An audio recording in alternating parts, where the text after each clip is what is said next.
You are watching Tech Confessions, created by Amy Lewis and brought to you by VMware. Peter, welcome to Tech Confessions. It's great to be here. Thanks, Amy. So, what brings you here today? What do you have to confess? Well, Word Amy, is you have something you've never said before. You're right. Amy, I'd like to confess something I thought I could live with. Okay, but you can't. I can't anymore. All right, unburden yourself. You have a couch, a plant. What else could you need? Well, it was back in the 90s. Oh. When I was a server engineer. Oh. I was young. It was spring. The CPUs were in the air. The CPUs were in the air. And there was not a cloud in the sky. That's true, actually. Yeah. And I was working at a place, and I had to reinstall an operating system on a server. So I said to the guy, who was the in-house IT guy, I was like, so which server is it?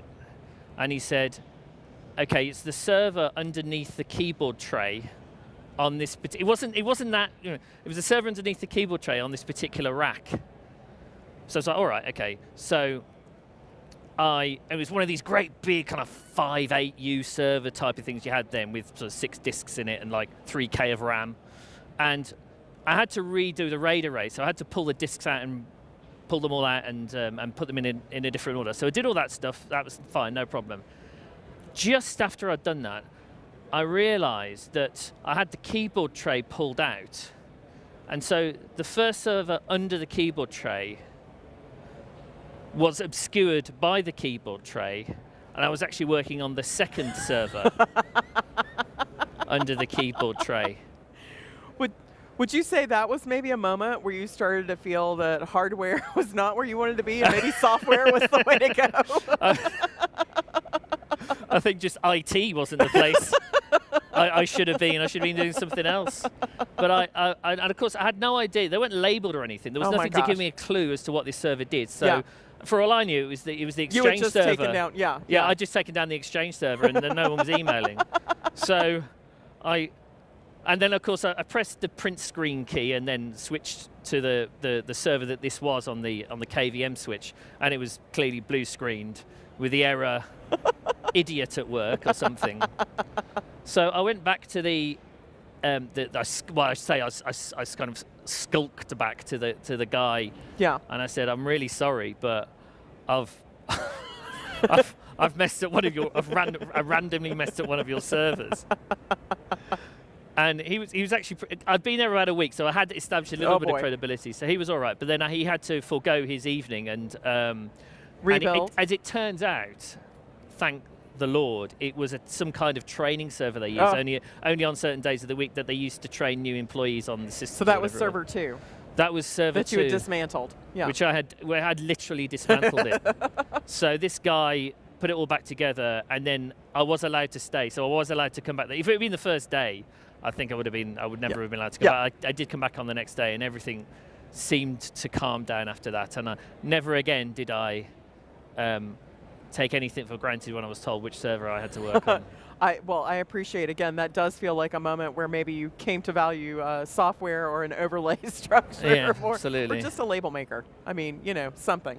Yeah, just anything. Yeah, just a Dymo tape thing. That became the greatest. In fact, I carry one around. That's interesting, right? Because I carry one around in my bag to this day. There you go. You add something to the kit. Okay, well, you said you had more than one, so. I do. All right, let's hear. This one's going even. We're darker. We're dark, and we're further back in time now. Okay. So the Wayback Machine. This was probably around 1998, 1999. I was working on. I used to do a lot of work on Citrix servers back in the day, and also clusters. So I was working on an NT4 cluster, which is the only one who's ever worked on NT4 clusters. Like nothing worked on them. They were just horrible. So, like. Pick a day, something wasn't working. So I went down onto the server and I logged in, and there was a log I wanted to look at, and I can't remember what it was. I think it's probably the antivirus log, because I thought it might give me a clue as to what the problem was. So I opened it up, and it was only when I opened it up did I realize that the log was 100 megabytes in size, which on a server these days is absolutely a problem at all.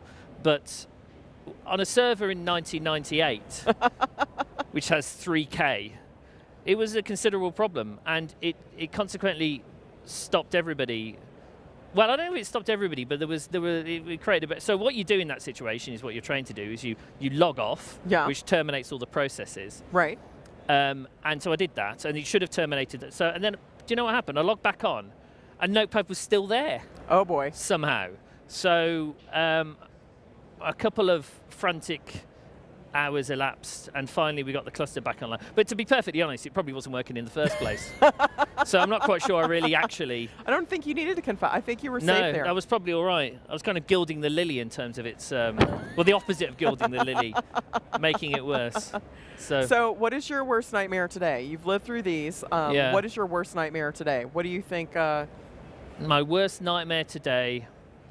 Because we've obviously progressed. Technology has progressed greatly. We're here at Dell Tech World. That's true, but drives still go in chassis, don't they, Amy?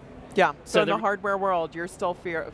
That's still a fear. I'm still. It's like Pavlov's dog. Yeah. Got it. I go anywhere near a server and I start salivating.